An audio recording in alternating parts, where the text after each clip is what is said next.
Hello, thank you guys for tuning in to another episode of Our Shared Experience. I would love to jump right into it and talk about comparison. Now, I right now keep finding myself in a very interesting comparative state. And I tried to dissect it a little bit recently, and it's very difficult because we are always, I think it might be human nature to compare, maybe not.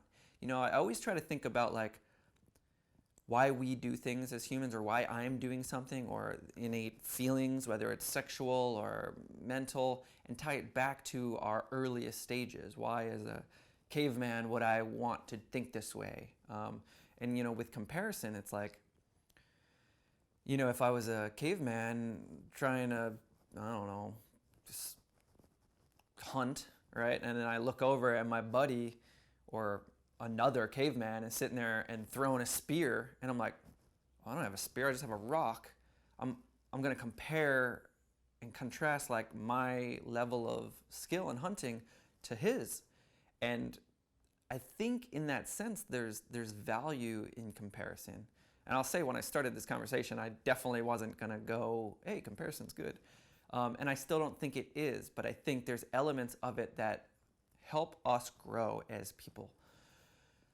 So how do we, I guess then the question is, how do we recognize what is a positive comparison versus a negative comparison? And I think we have to introduce perspective to that, or limitation to that. So what I mean by that is, like, we are not the same person. If my other caveman friend lived in the exact cave as me, was born the exact moment I was born, and it's just never going to happen. You're never going to be able to have someone who is exactly the same, even if it's your identical twin sister or brother. And we are still individuals, and we still have individual thoughts. So the perspective of yourself versus someone else, you'll never fully understand someone's perspective. You can learn so much about them, but you'll never get so deep into their mind that you understand it. So comparing yourself to someone completely is not ever going to be valuable. I think what we can do is learn from it. So maybe the idea isn't comparing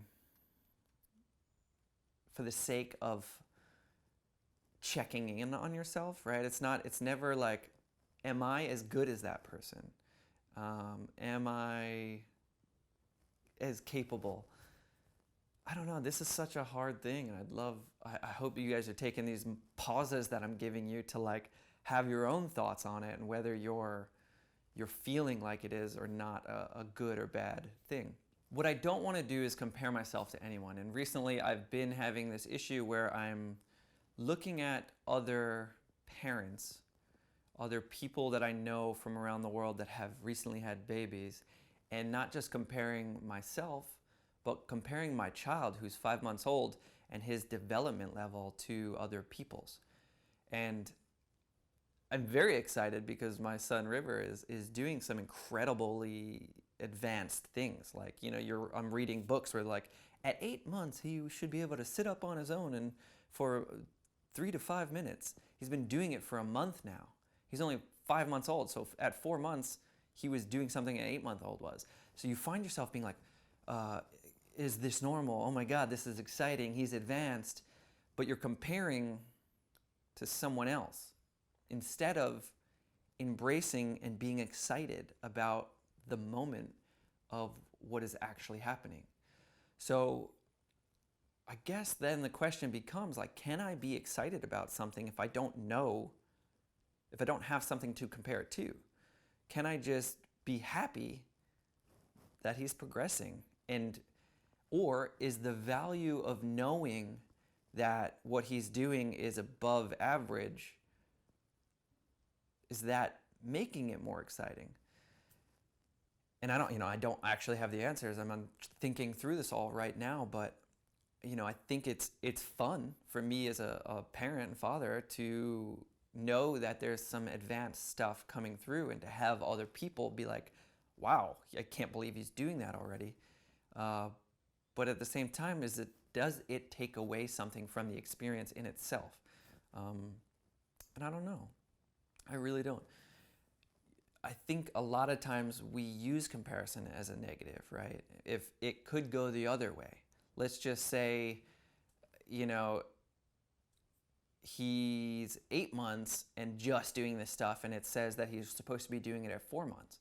Well, now I'm having a negative effect, and I'm looking at my son like, why can't you do this? What's wrong? Oh man, maybe there's something wrong with him. So you could see how it very quickly can get flipped on its head. So, you know, one of the things that I like that I've heard is like, you know, people dealing with hate comments and stuff like that, right? This negative people, oh, you suck, whatever, whatever. Someone once said that the only way to not let the negative comments and hate affect you is to also not let the positive comments and love affect you.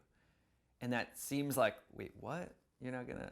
But I completely can put myself in that state of mind that if I'm not living for the like, then the hate isn't going to bother me.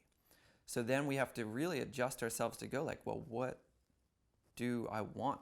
Why am I doing this thing? What is my goal or my purpose of doing this thing? Whether it's creating content like this, which, you know, like I've said multiple times, is so much of this is therapeutic for me, but it's also like it's what I think about, right? And like a subconscious level, I'll sit there, I'm drinking coffee, these are thoughts I'm having to myself, but to say them out loud is very different because you're constantly hearing what you're saying and then going, wait a second, is that right? Does that make sense? And so I can see that, yes, I got to return to the concept that comparison just isn't a positive thing. I think the most positive comparison we can have is to compare ourselves to ourselves, right? To look at what I was doing yesterday to what I was doing today, what I'm doing right now to what I can do tomorrow. And those, I don't call it comparison, I call it progression. What are the progressional steps I can take to be a better person, to be a better speaker, to be more intelligent, to make a better show for you guys, all these different things. So I don't know. I'd love to know what you guys think. Let me know in the comments section below if you're watching on YouTube, or leave me a comment or a review on any of the major podcast platforms that you're listening to this on. And thank you guys for tuning in. Be sure to subscribe, hit that notification button, and yeah, thank you guys.